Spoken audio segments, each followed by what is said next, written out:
Hey, how's it going and welcome to another video. So last night I had just the most incredible 7 hour long Guilty Gear session. And what I expected to be, typical we'll play for an hour, maybe an hour and a half thing, went on from about 7 p.m. to 2 in the morning. Just non-stop. My ass was hurting because I didn't get out of the chair. I have this big blister on my finger. It was excellent. Really good. Can't recommend it enough. And as I was playing, it got me thinking about my absolute dude, my man, the Bedman. And I guess just what the future holds for this guy. I already did an entire video about Bedman, about how he's my favorite fighting game character, probably my favorite character from anything just in general. And the more we learn about Guilty Gear Strive, the more characters that are revealed.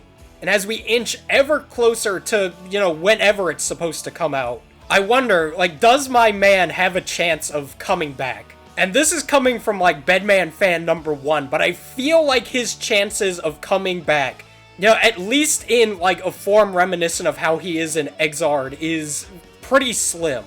So the three, I guess, major talking points I'm gonna bring up in this video are, lore and story stuff, gameplay, and the third possibility, which is the idea that Bedman will sort of spiritually return, but as another person. It's complicated, but I'll get into it. So when it comes to the lore and story of Guilty Gear, I feel as if the biggest thing keeping Bedman from coming back, just from a practical standpoint, is the fact that he's fucking dead. In the story of Guilty Gear Exard Revelator, Bedman gets killed by a combination of Venom and Robokai destroying his bed, which forces him to wake up. And, the reason why he's in the bed is because he's so giga-brained that just being awake causes his mind to, overheat and kill himself. So he has to, be asleep, because otherwise he can't function as efficiently. Guilty Gear is fucking weird, but anyways. So yeah, Bedman, he is dead. He is no longer alive. And common sense would dictate, okay, well, he's dead. That's the end of it. But you have to keep in mind, I feel like fighting games play by a sort of separate rule set from most other things. And the mantra that I always follow when it comes to fighting game characters is they can always figure out a reason to bring them back. And in Guilty Gear especially, which is a series that is just animated up to fuck. There's this character Zato, and at the end of Guilty Gear X, Zato gets killed by Milia. So he's just dead. But Zato's gameplay lived on in Guilty Gear XX because the parasite monster that he would fight with, Eddie, took over his body and, used him as a living corpse. So people that, enjoyed his gameplay style could still play as Zato. And in Guilty Gear Exard Sign, he's just straight up brought back to life by the shenanigans of the Senato, who are the Illuminati. So there's just, an inconceivable amount of ways that they could bullshit a character back into the roster. There's time travel, people can literally be revived. There's the backyard where all the, information and data in the universe comes from.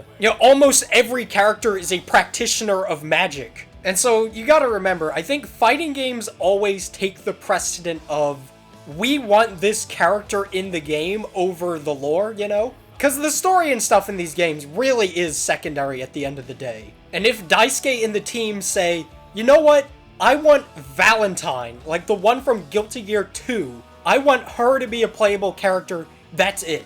They will figure out a way to have her be a playable character. And the same goes for Bedman at the end of the day. If they really, really want to have him back, he will be back. And the second thing that I wanted to bring up is, even if he does come back, I feel like Bedman in his iteration in the Exard games, I'm not sure if he would be able to make the transition into, the kind of game that Strive is or is looking to be. I don't want to get into the whole discussion about how, Strive is different from Exard and all that. There's plenty of videos talking very, very in-depth about all that. And I guess to put it in the most simple, terms to try and understand is that Strive is looking to be a more simple game in comparison to, Guilty Gears of the past.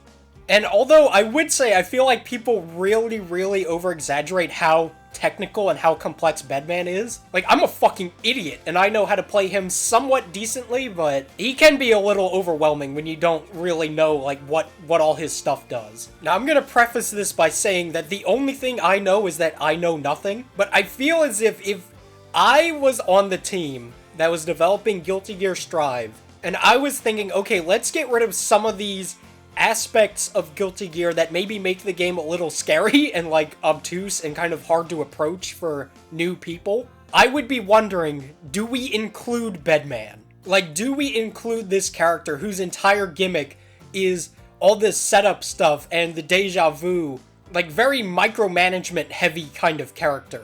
That's another reason why I think, like, a character like Jacko is probably not gonna come back, but I don't know, like, I really don't know. This is all to be taken with a grain of salt, because as the developers have stated, nothing is final in Guilty Gear Strive. It's not like this game is coming out in February, right?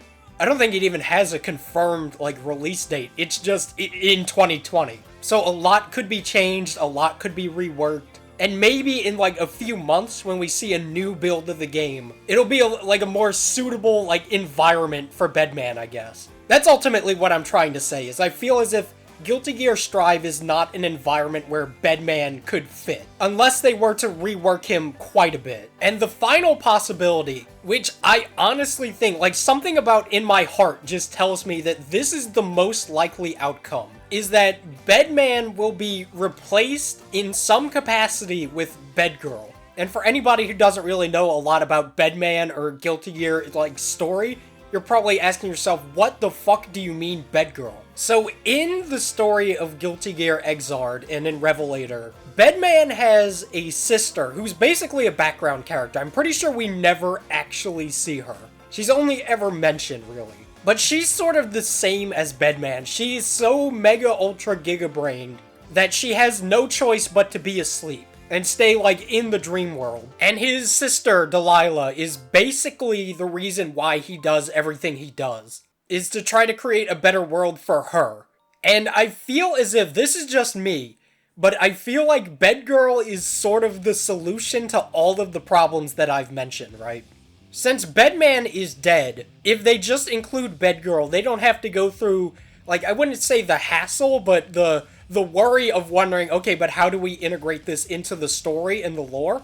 They can just go, yeah, Bedgirl, I don't know, she's in a bed, she is a girl. Semi-new character. So that's the lore problem solved. Like, Bedman is dead, here's his sister, bada bing. And that also allows for opportunities for, like, I don't know, I feel like even if you bring Bedman back, it's hard for me to figure out a situation for him to, like, integrate himself into the story. Whereas with Bedgirl, there's the whole thing about, oh, what happened to my brother, da-da-da. So that's a possibility. And I think that also fixes the gameplay problem of, rather than having Bedman and being like, okay, now how do we rework this guy to fit into Strive? They can just make Bedgirl, who's, like, I guess Bedman inspired, but still kind of her own character that fits better within Strive's gameplay. Like, maybe she's Bedman, but with, I guess, less of a focus on the deja vu mechanic, and probably has some of her own tricks up her sleeve. And also, you know, hey man, new female character. Those are always popular, because, like, Bedman definitely has his sort of cult of fans, but he's never been one of the, like, all-time most popular Guilty Gear characters. And I can just imagine, like, imagine a fucking trailer comes out for Bedgirl, and everybody shits, and they're like, oh, she's so kawaii, she's asleep, ooh woo. And then everybody draws fan art, and then Bedman starts crying, and I start crying. But yeah, if I were to basically present 3 options for Bedman's future, option 1 would be he does not come back. Option 2 is he comes back but he's changed, like gameplay wise. And option 3 is he is replaced by Bedgirl. And I'm kind of leaning towards option 3. It basically solves all of the theoretical problems that Bedman presents, and it would introduce a new female character. And as of right now, like, the roster for Strive, at least from what we've seen as of when this video is going up, it's kind of a sausage fest. Like, the only female that's been confirmed is May. And I'm sure characters like Jam, Biken, like maybe some of the Valentines will be revealed at some point, but you know, new waifu character to introduce. Might be cool. But yeah, that's just what I think. That's just the thoughts of a raving madman who's been playing Bedman ever since I first got Guilty Gear Xr'd. But we'll just have to see. Like, that's basically the entire story of Guilty Gear Strive so far, is we'll just have to wait and see. And really nothing's certain until the game is out, basically.